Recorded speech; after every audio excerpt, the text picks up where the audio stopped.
जय श्री महाकाल। दोस्तों, अपन 12वीं जो है विद्युत क्षेत्र और विद्युत बल रेखाएं, विद्युत फ्लक्स, गास की प्रमेय देख चुके थे।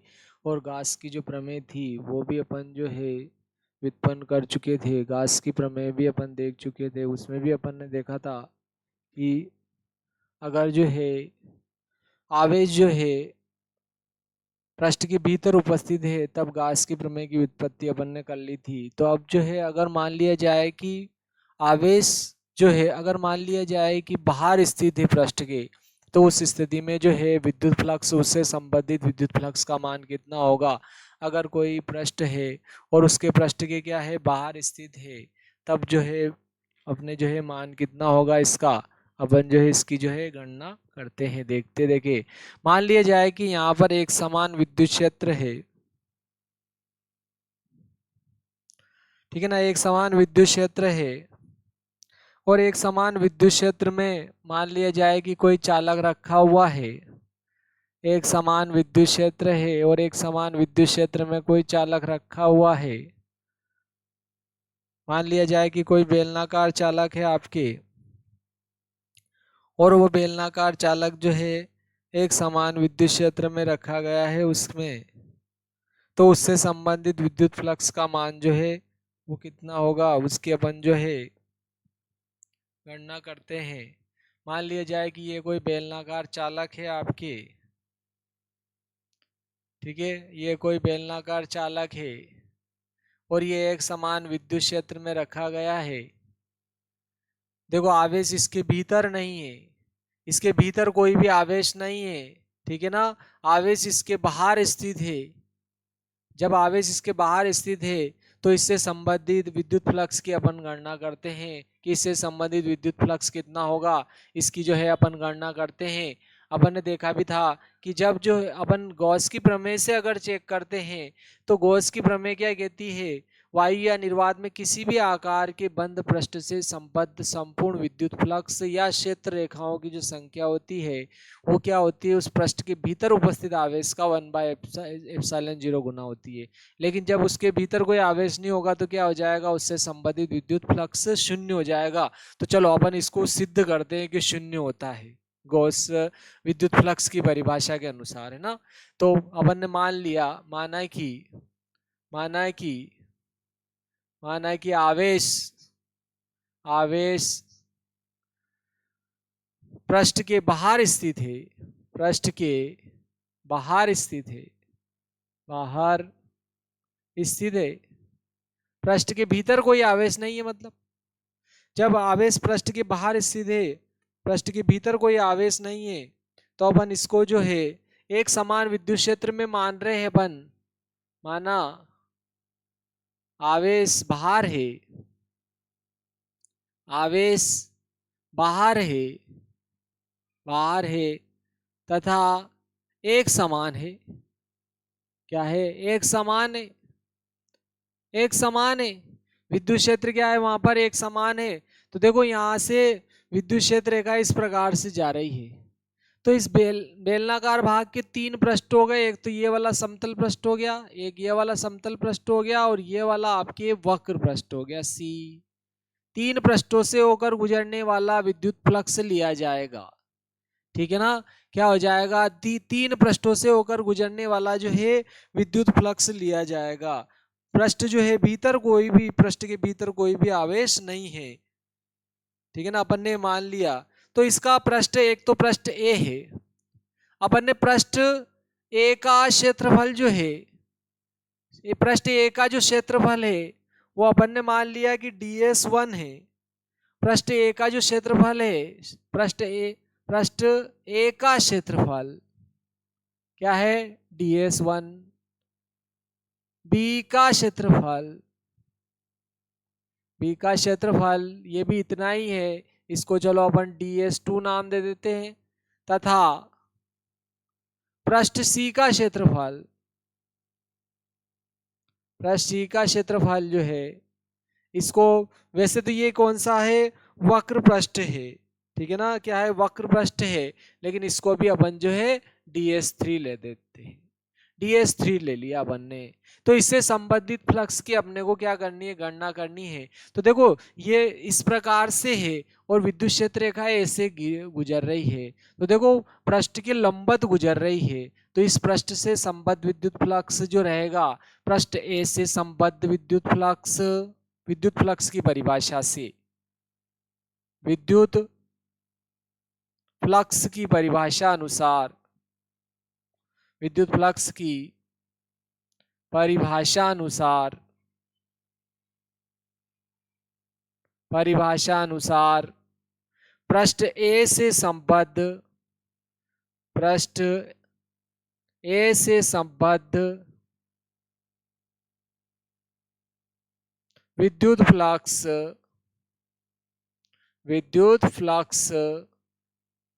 ठीक है, इसको फाई ए नाम दे दिया मैंने, पृष्ठ ए से संबद्ध।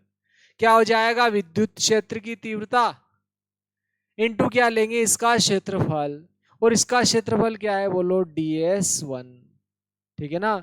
क्या हो जाएगा आपके DS1, चूंकि पृष्ठ के लंबवत गुजर रही है तो इतना का इतना ही हो जाएगा आपके यहाँ पर, ठीक है ना। विद्युत क्षेत्र की तीव्रता समान है, क्षेत्रफल विद्युत क्षेत्र तीव्रता इनटू क्षेत्रफल अवयव। फिर आ जाएगा आपके पृष्ठ बी से संबद्ध विद्युत फ्लक्स, ठीक है ना। पृष्ठ बी से संबद्ध विद्युत फ्लक्स आ जाएगा। फिर आपके पृष्ठ बी से संबद्ध विद्युत फ्लक्स कितना होगा, ये अपन देखे पृष्ठ बी से संबद्ध विद्युत फ्लक्स,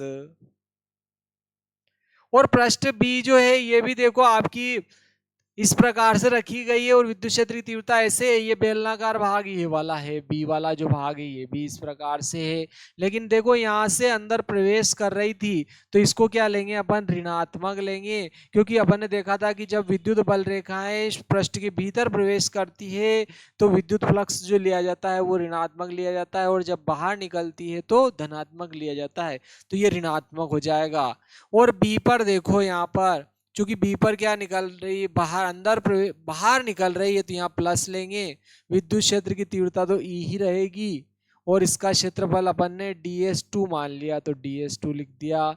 इसका जो क्षेत्रफल है अपन ने DS1 माना, इसका क्षेत्रफल DS2 माना, और ये वक्र पृष्ठ का क्षेत्रफल DS3 माना। चलो अब अपन जो है वक्र पृष्ठ से संबद्ध या पृष्ठ सी से संबद्ध विद्युत फ्लक्स लिखते हैं।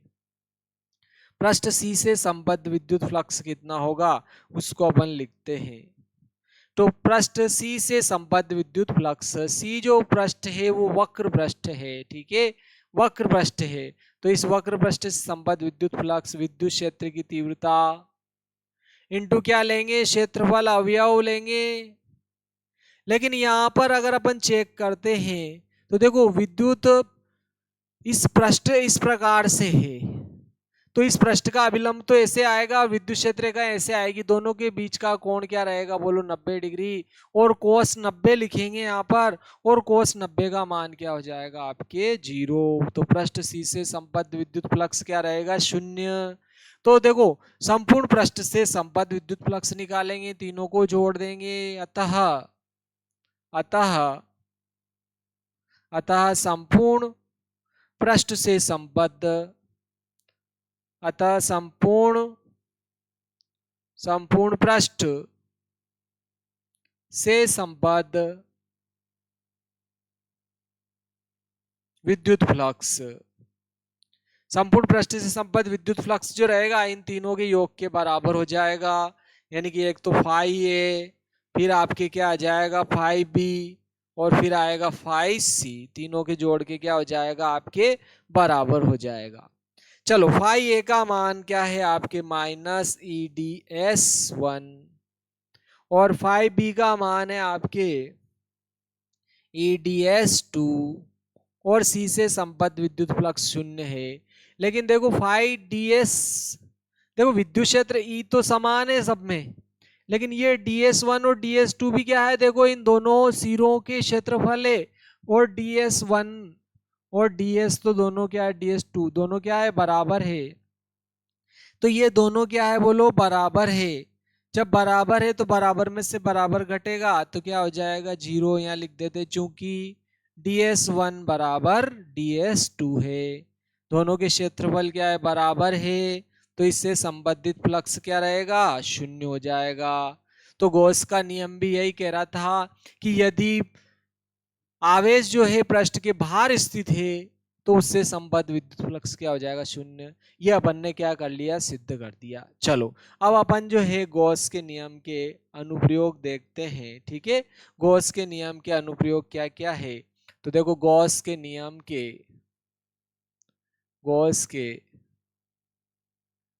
के अनुप्रयोग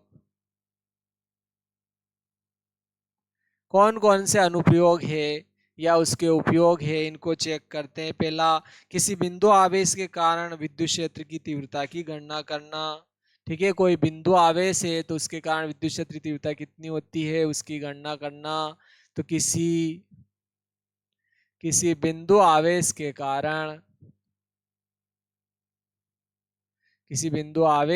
कारण विद्युत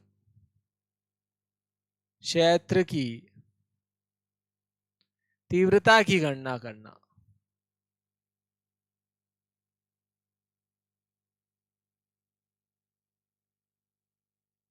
ठीक है, अपन कोई बिंदु आवेश है, मान लो यहाँ पर कोई बिंदु आवेश है ये।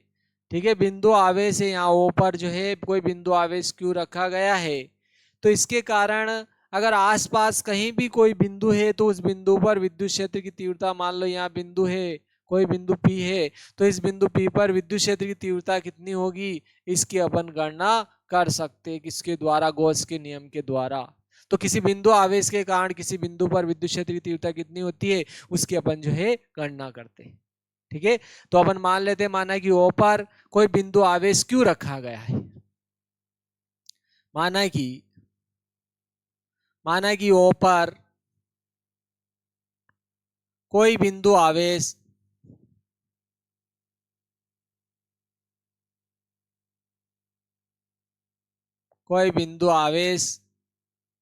क्यों स्थित है, इससे, ठीक है, इससे वायु या निर्वात में, इससे वायु या हवा में या निर्वात में ओपी बराबर आर दूरी पर, ये यहां से यहां तक अपन ने मान लिया ये पी बिंदु है, पी पर इससे आर दूरी पर ये बिंदु पी है, इस बिंदु पी पर अपने को क्या करनी है, विद्युत क्षेत्र तीव्रता की गणना करनी है। इससे वायु या निर्वात में ओपी बराबर आर दूरी, ओपी बराबर आर मीटर दूरी पर स्थित बिंदु पी पर विद्युत क्षेत्र की तीव्रता की गणना करनी है। विद्युत क्षेत्र की तीव्रता की गणना करनी है। तीव्रता की गणना करनी है।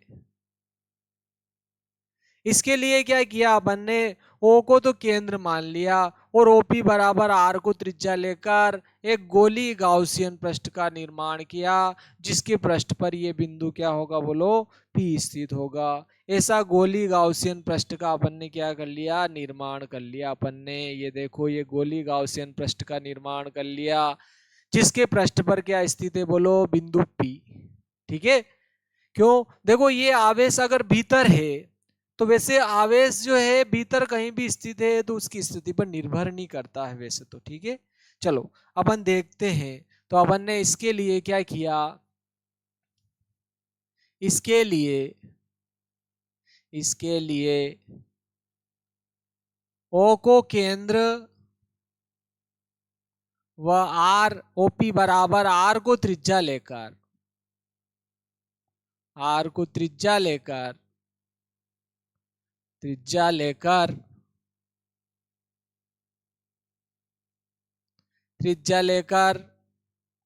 गोलीय गाउसियन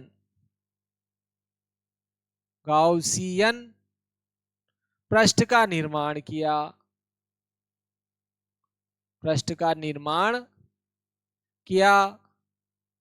जिसके पृष्ठ पर बिंदु P स्थित होगा, जिसके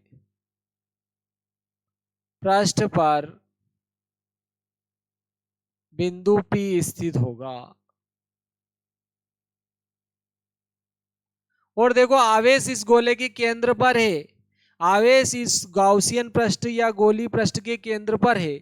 ठीक है, देखो जिस बंद पृष्ठ का प्रयोग किया जाता है उसे गाउसियन पृष्ठ कहते हैं अपन। ठीक है ना, तो देखो चूंकि आवेश यहाँ पर चूंकि गोले के केंद्र पर है तो इससे विद्युत क्षेत्र रेखाएं जो निकलेगी इसके क्या निकलेगी बोलो, पृष्ठ के लंबवत होगी, ध्यान रखना है आप। ठीक है ना, लंबवत होगी। चूंकि चूंकि आवेश आवेश को गोले के केंद्र पर माना, आवेश को गोले के केंद्र पर माना, इसलिए विद्युत क्षेत्र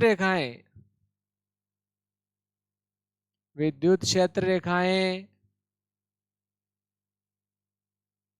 गोली या गाउसियन पृष्ठ से, गोलीय या गाउसियन पृष्ठ के लंबवत निकलेगी या लंबवत होगी, लंबवत होगी। ठीक है ना, क्या होगी, लंबवत होगी। और देखो यहां पर वैसे भी क्या होगी, लंबवत होगी, तो विद्युत क्षेत्र की जो तीव्रता होगी ओपी दिशा में होगी। तो देखो इसको अपन एक बिंदु आवेश मान सकते हैं। ठीक है ना, इसको क्या कर सकते हैं अपन, एक बिंदु आवेश भी मान सकते हैं, लेकिन अपन डायरेक्ट ही इस पृष्ठ से संबद्ध अगर विद्युत फ्लक्स की अगर गणना करते हैं तो आपकी कितना आएगा, इसकी गणना करें अगर अपन, तो देखो विद्युत फ्लक्स की परिभाषा अनुसार इस गाउसियन पृष्ठ से संबद्ध विद्युत फ्लक्स जो रहेगा, ठीक है ना, इस गोलीय विद्युत फ्लक्स की परिभाषा से, अतः विद्युत फ्लक्स की परिभाषा अनुसार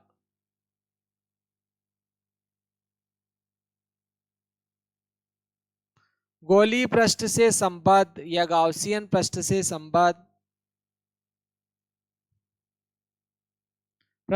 संबद्ध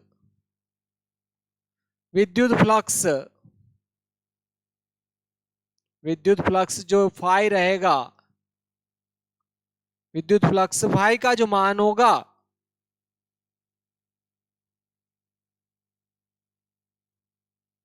क्या होगा, विद्युत क्षेत्र की तीव्रता इंटू क्षेत्रफल। ठीक है, इस गोली पृष्ठ के क्षेत्रफल के गुणनफल के क्या होगा, बराबर। तो देखो गोली पृष्ठ का पृष्ठीय क्षेत्रफल लेंगे, लेकिन ये तो गोला है और गोले का पृष्ठीय क्षेत्रफल तो आपके 4πr² हो जाएगा। तो इतना पृष्ठीय, ठीक है, इतना क्षेत्रफल हो, इतना विद्युत फ्लक्स होगा इस गोली पृष्ठ से संबद्ध विद्युत फ्लक्स। ठीक है, क्योंकि ये बिंदु P जो है इस गोले के पृष्ठ पर स्थित होगा, तो गोले के पृष्ठ पर विद्युत क्षेत्र की तीव्रता वही होगी जो बिंदु P पर होगी। ठीक है ना, तो अपन गोले पर ज्ञात कर लेते हैं, वही क्या होगी आपके P पर। तो अपन पहले क्या कर रहे हैं, फ्लक्स की गणना कर रहे हैं। फ्लक्स क्या होता है, विद्युत क्षेत्र की तीव्रता इंटू क्षेत्रफल। तो विद्युत क्षेत्र की तीव्रता तो E है। ठीक है, क्योंकि छोटे छोटे टुकड़े बनाएंगे और सबको जोड़ेंगे तो संपूर्ण पृष्ठ से संबद्ध विद्युत फ्लक्स आ जाएगा। तो विद्युत क्षेत्र की तीव्रता इंटू गोली पृष्ठ का पृष्ठीय क्षेत्रफल, और गोले का पृष्ठीय क्षेत्रफल तो 4πr² होगा। तो इसको अपन ने नाम दे दी समीकरण 1। फिर अपन ने लिखा गॉस की प्रमेय के अनुसार। अब क्या लिखा, गॉस की प्रमेय के अनुसार, या गाउस की प्रमेय भी कह सकते हो, या गॉस की प्रमेय के अनुसार, गॉस की प्रमेय के अनुसार, प्रमेय के अनुसार गाउसियन पृष्ठ या गोली पृष्ठ से संबद्ध विद्युत फ्लक्स। ठीक है ना, गोली पृष्ठ या गाउसियन पृष्ठ से संबद्ध विद्युत फ्लक्स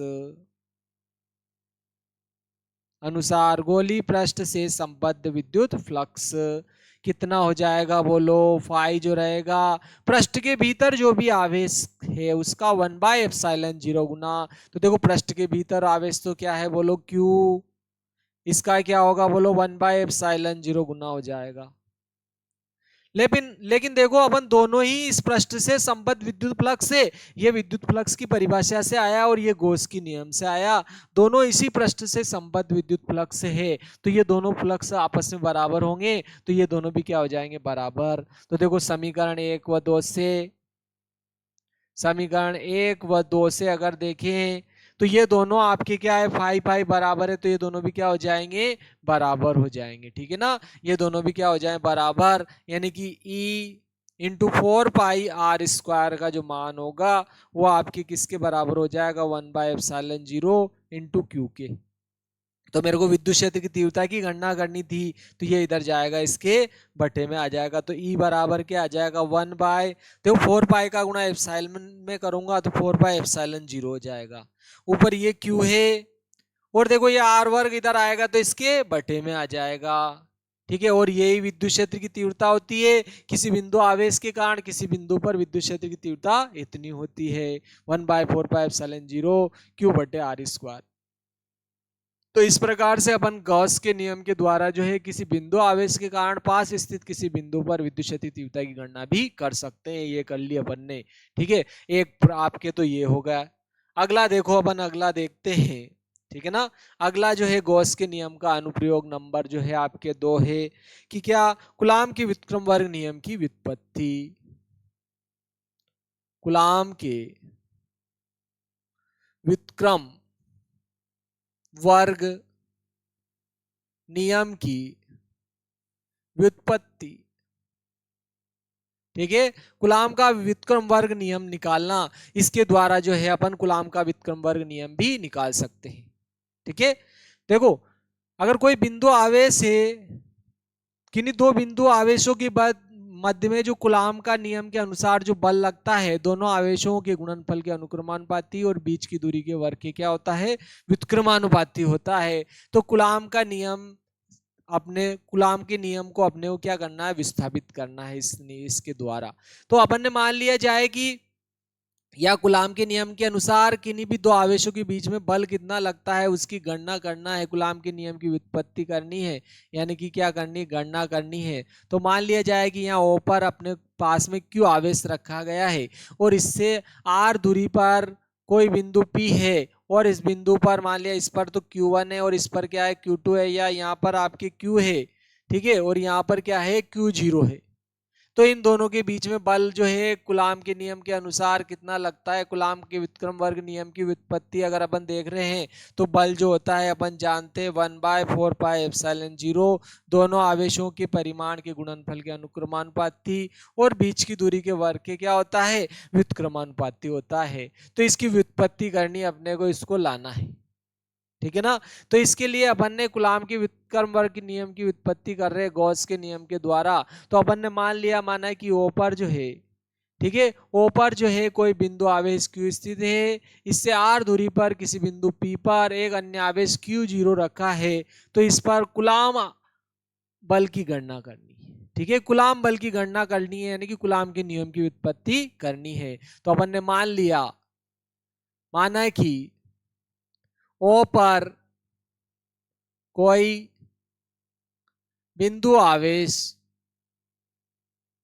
कोई बिंदु आवेश, ठीक है, स्मॉल स्मॉल क्यू रखा है, स्मॉल क्यू रखा है, रखा है, इससे, ठीक है, इससे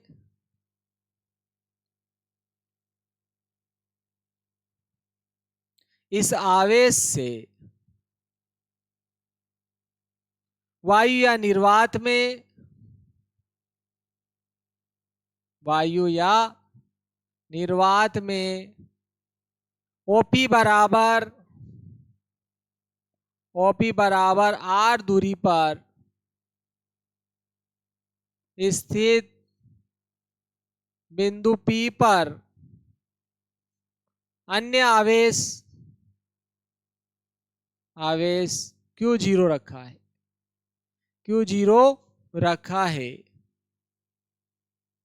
हमें Q व Q0 के बीच कूलाम बल की गणना करनी है। कूलाम बल की गणना करनी है,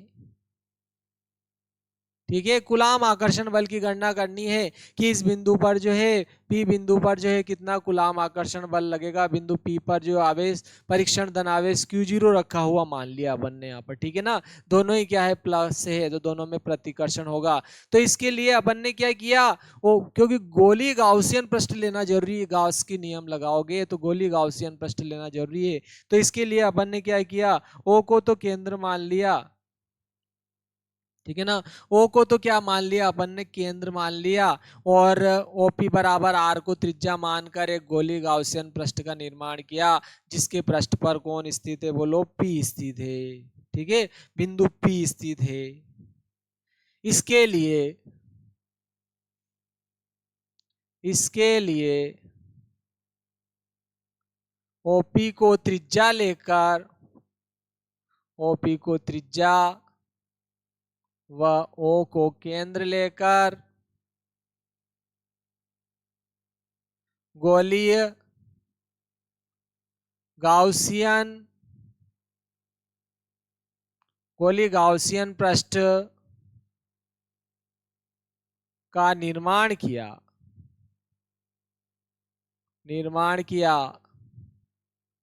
जिसके पृष्ठ पर बिंदु P स्थित होगा, जिसके पृष्ठ पर बिंदु P स्थित होगा,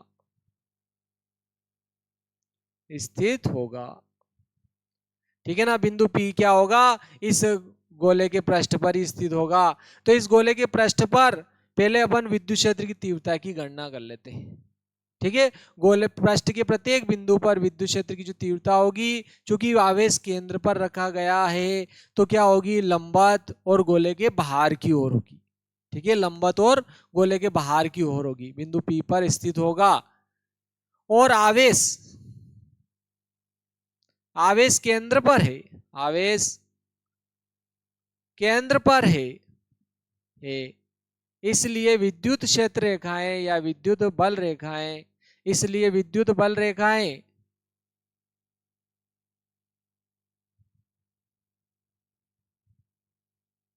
पृष्ठ के लंबवत बाहर की ओर होगी, बाहर की ओर होगी, ठीक है ना। सभी जगह जो है समान होगी, और पृष्ठ के लंबवत किधर होगी, बाहर की ओर होगी। तो देखो अपन O को क्या, O पर जो Q आवेश है इसको बिंदु आवेश मान लो, और इससे R दूरी पर अगर कोई बिंदु है तो इस पर विद्युत क्षेत्र की तीव्रता की अपन गणना कर रहे हैं। तो देखो अपन विद्युत फ्लक्स की परिभाषा अनुसार पहले इस गोली गाउसियन पृष्ठ से संबद्ध विद्युत फ्लक्स की गणना कर लेते हैं, विद्युत फ्लक्स के नियम से, ठीक है। तो विद्युत फ्लक्स की परिभाषा अनुसार या विद्युत फ्लक्स की परिभाषा से, विद्युत फ्लक्स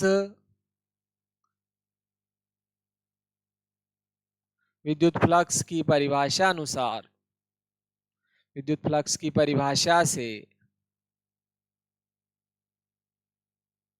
परिभाषा से गोली पृष्ठ से संबद्ध विद्युत फ्लक्स, गोली पृष्ठ से संबद्ध विद्युत फ्लक्स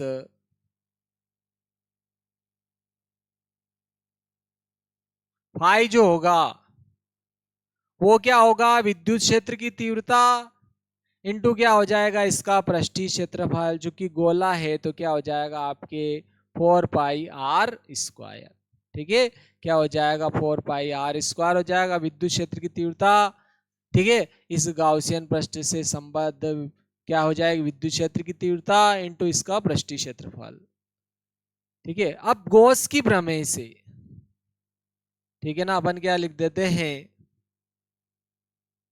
गॉस की प्रमेय से या गाउस की प्रमेय से, गॉस की प्रमेय से गोलीय पृष्ठ से संबद्ध विद्युत फ्लक्स,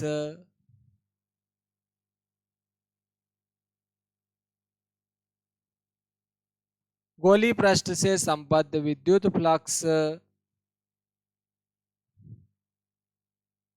फाई जो होगा वो पृष्ठ के भीतर आवेश कौन है, बोलो क्यू। तो इस क्यू का क्या हो जाएगा, बोलो 1/ε0 गुना।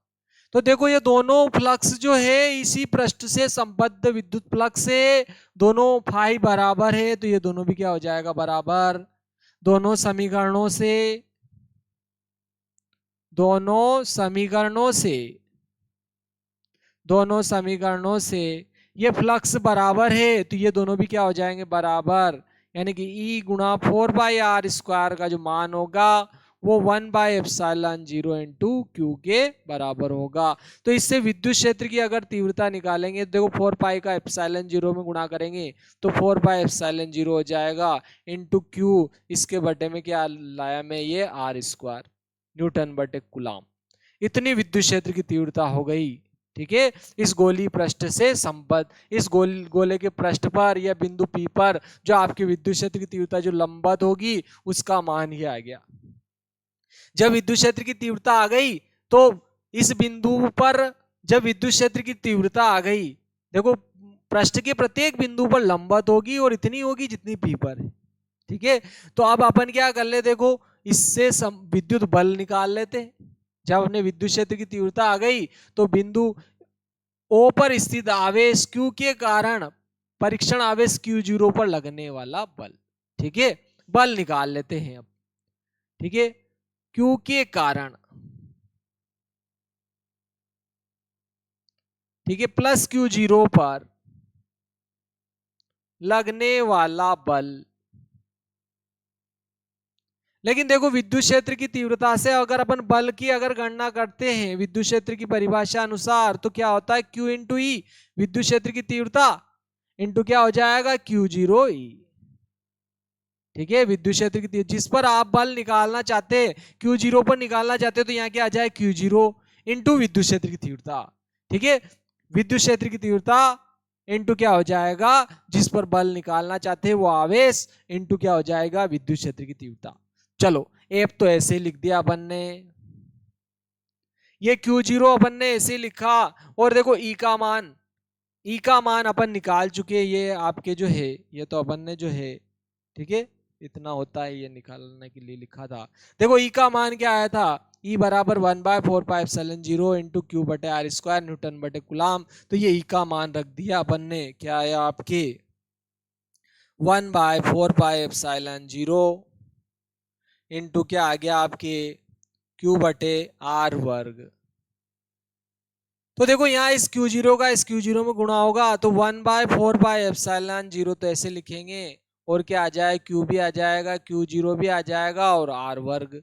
और देखो किसी दो बिंदु आवेशों के बीच लगने वाला जो बल होता है, कूलम आकर्षण या प्रतिकर्षण बल जो होता है, दोनों आवेशों के परिमाण के गुणनफल के अनुक्रमानुपाती और बीच की दूरी के वर्ग के व्युत्क्रमानुपाती होता है। और अनुक्रमानुपाती चिन्ह हटाते नियतांक भी आ गया है। तो ये आपके क्या हो गया, कूलम के व्युत्क्रम वर्ग नियम की व्युत्पत्ति भी हो गई गॉस की प्रमेय के द्वारा।